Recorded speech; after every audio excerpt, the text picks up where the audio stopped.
इस नए सेशन में हमने आईआईटीज़ की बात की, बहुत सारे यूनिवर्सिटीज़ की बात की, तो फाइनली अभी आइसर्स के भी जो एडमिशन्स हैं ओपन हो चुके हैं। आइसर की तरफ से भी इनवाइट किए गए हैं एप्लीकेशन। तो सबसे पहले आज हम बात करने वाले हैं इस वीडियो में आइसर भोपाल की। So hello everyone, welcome to my channel. कैसे हैं आप? आई होप आप सभी अच्छे होंगे। So as I said, IISER Bhopal, so Indian Institute of Science Education and Research Bhopal. इनके वेबसाइट पे आपको सबसे पहले विजिट करना होगा सारी इन्फॉर्मेशंस के लिए, एप्लीकेशन के लिए एंड बाकी चीज़ों के लिए। सो iser.b.ac.in इस दी वेबसाइट, इस पे विजिट करेंगे तो यहाँ पे डायरेक्टली आपको एडमिशन का लिंक दिख रहा है, राइट। सो आप डायरेक्टली इस पे क्लिक कर लीजिएगा so that next portal open हो जाए। सो ये जो पोर्टल है ये एडमिशन का है। इसमें आपको डिफरेंट डिफरेंट कोर्सेज के सारे इन्फॉर्मेशन देखने को मिलते हैं। सो इसमें पीएचडी का ऑप्शन है, इस पर हम क्लिक करेंगे तो टैप करते ही आपके सामने ये ओपन हो जाएगा सेक्शन, जिसमें हमें पीएचडी में पीएचडी की इन्फॉर्मेशन देखने को मिलती हैं या मिलेंगी। सो देखिए किस किस ब्रांच या फैकल्टी की बात करें, सो बायोलॉजिकल साइंसेज में अवेलेबल है, then chemical engineering, chemistry, data science and engineering, earth and environmental sciences, economic sciences, maths, electrical engineering and computer science. HSS भी है। सो एचएसएस में English, sociology, social anthropology, then science and tech है, science and technology studies and philosophy. तो मे भी areas अभी हम देखेंगे तो ज़्यादा हमें आइडिया हो जाएगा। एंड फिजिक्स भी अवेलेबल है। तो ये ब्रॉड एरियाज है, बाकी हम डिटेल्स अब देखेंगे। सो स्क्रॉल करेंगे तो रिजल्ट्स का सेक्शन है, इसके बाद है नोटिस। तो पहले हम इस नोटिस को एक बार ब्रीफली देख लेते हैं, फिर हम बाकी जो नीचे और ऑप्शन है उन्हें एक्सप्लोर करेंगे। तो इस पर क्लिक करेंगे तो ये नोटिस है जो ओपन हो जाएगा। हिंदी इंग्लिश दोनों लैंग्वेजेस में है। 25 सितंबर को एडवर्टीजमेंट आया है पीएचडी एडमिशंस का फॉर एकेडमिक ईयर 2022-2023। ओके, यहाँ पे डिसिप्लिन्स हैं तो जो हमने देखा ये वही है properly, right. So biological science, chemistry, chemical engineering, data science etcetera etcetera. तो क्योंकि मैंने ऑलरेडी इसे बोला हुआ है तो फिर से डोंट वरी, रिपीट नहीं करने वाली। नेक्स्ट यहाँ है क्वालिफिकेशंस एंड क्राइटेरिया के डिटेल्स के लिए आपको वेबसाइट विजिट करनी है जो हमने ओपन की थी, तो हम देखेंगे। उससे पहले last date, so last date है 24 अक्टूबर 2022। इसके अलावा कोई भी अपडेट होगी तो आपको नोटिफाई कर दिया जाएगा वेबसाइट पे, but as of now last date is 24 October 2022। So ये इंपॉर्टेंट पॉइंट है, ये एडवर्टीजमेंट था। अभी इसके बाद देखिए, आप सपोज अप्लाई कर रहे हैं फॉर बायोलॉजिकल साइंसेस, तो क्लिक हेयर पे आप क्लिक करेंगे, ठीक है। सो ये ब्लू लिंक दिख रहा है, तो आपको जिस भी सब्जेक्ट के लिए अप्लाई करना होगा, आप डिसिप्लिन के लिए, तो आप उस पर ही उसके सामने वाले क्लिक हेयर के ऑप्शन पे क्लिक करेंगे। So actually Google form open होगा, इसीलिए मैं आपको पोर्टल शो नहीं कर सकती, बिकॉज फिर लॉगिन एंड एवरीथिंग करना पड़ेगा। सो जिस भी डिसिप्लिन के लिए अप्लाई करना है उसके सामने क्लिक हेयर का है ऑप्शन, उस पर आप क्लिक करके अप्लाई कर सकते हैं। लास्ट डेट के बाद जो भी एप्लीकेशन रिसीव होंगे उन सभी की स्क्रीनिंग होगी एंड देन इंटरव्यूज़ के लिए जो कैंडिडेट्स की लिस्ट होगी वो पब्लिश की जाएगी, राइट। डायरेक्टली इंटरव्यूज ही है एज ऑफ नाउ, यहाँ पे यही लिखा हुआ है।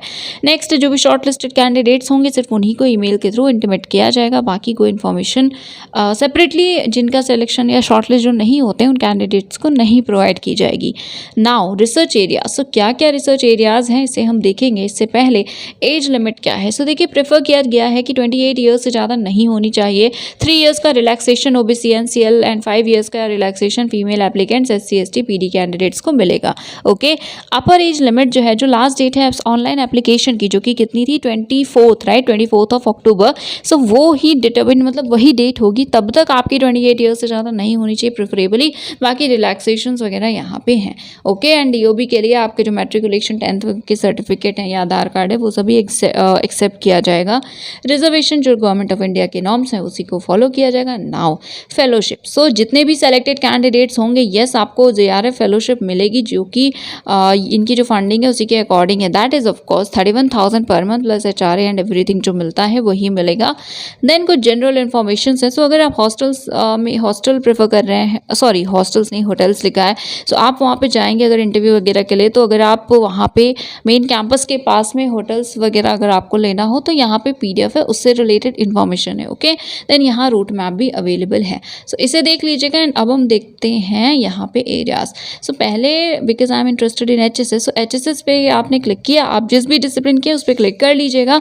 उसके बाद आप सो यस, वैसे ही आप देखेंगे उसके बाद ओपन करने के बाद देखेंगे, जैसे यहाँ पे लिटरेचर है तो उसके एरियाज़ अवेलेबल हैं, फिलॉसफी में ये एरियाज़ हैं जो कि अवेलेबल होंगे रिसर्च के लिए, देन सोशोलॉजी है and science and tech studies STS।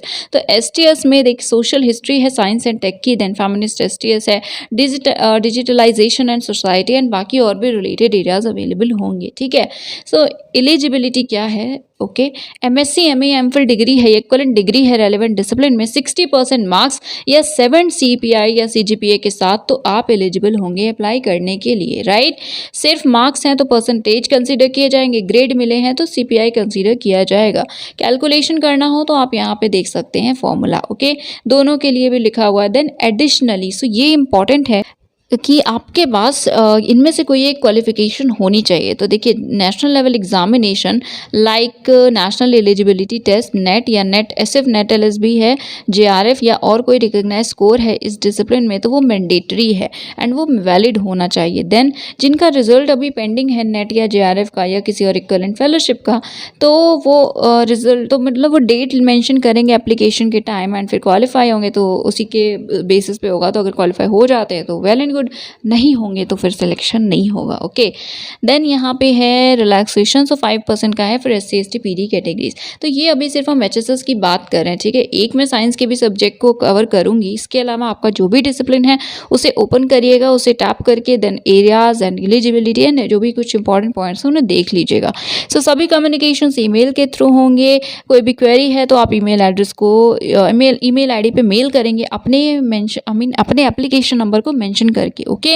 After that अभी अगर आप अपियरिंग है फाइनल ईयर में, आपके क्वालिफाइंग डिग्री में अभी फाइनल कंप्लीट नहीं हुआ है एंड एग्जाम देना है या रिजल्ट नहीं आया कुछ भी, तो उस केस में लिखा है कि यस आप अप्लाई कर सकते हैं। However if selected admission to PhD program would be conditional upon their completing the qualifying degree. So जो मार्क्स का क्राइटेरिया है वो फुलफिल करते हुए आप ज्वाइन करने से पहले कंप्लीट कर लेते हैं तो सिलेक्शन हो जाएगा, नहीं करते हैं तो फिर नहीं होगा, ओके। बट हाँ, आप इंटरव्यू दे के प्रॉपर प्रोसेस में पार्ट ले सकते हैं, कोई इशू नहीं है।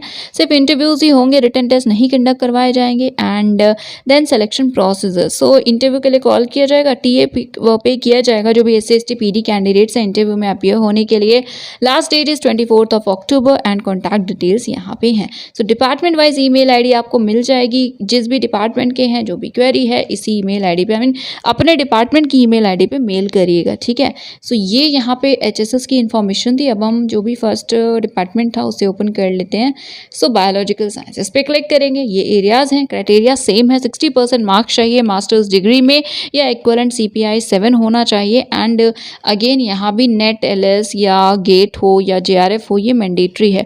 सो इसमें I think yes CSIR UGC net LS है तो भी आप एलिजिबल हैं अप्लाई करने के लिए एंड इंस्पायर JRF है तो प्रोविजनल लेटर होना चाहिए।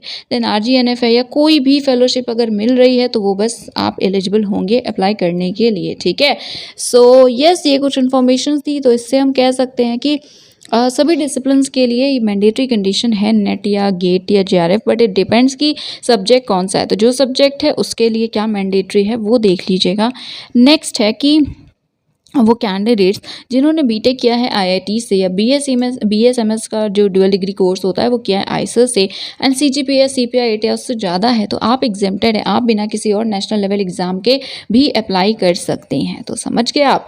जस्ट टू सम अप, पहली बात क्या है, रिक्वायरमेंट क्राइटेरिया क्या है, 60% मार्क्स चाहिए आपके मास्टर्स डिग्री में, ठीक है, या फिर CPI CGPA है तो 7 पॉइंट चाहिए, राइट। देन यस गेट या नेट या JRF मैंडेटरी है। अब it depends on your subject, जैसे HSS है तो नेट UGC नेट LS भी चलेगा, अगर साइंस है तो उसमें CSIR होता है या UGC होता है या फिजिक्स है तो डिफरेंट होता है। तो अपने डिसिप्लिन का एक बार ओपन करके देख लीजिएगा मैंडेटरी क्या है, कंडीशन या रिक्वायरमेंट्स क्या हैं, ठीक है। इसके अलावा जो भी कैंडिडेट जिन्होंने BTech IIT से किया है या डुअल डिग्री ली है BSMS की एंड 8 या उससे ज़्यादा पॉइंट है तो रिक्वायरमेंट नहीं है नेट वगैरह की, आप बिना उसके भी अप्लाई कर सकते हैं। Next question, fellowship. So of course fellowship available है 31,000 ये जो भी होता है प्लस, ओके, वही अवेलेबल है। इसके अलावा आई थिंक यस फेलोशिप अगर आप अपियरिंग हैं तो यस आप भी एलिजिबल हैं, आप अप्लाई कर सकते हैं।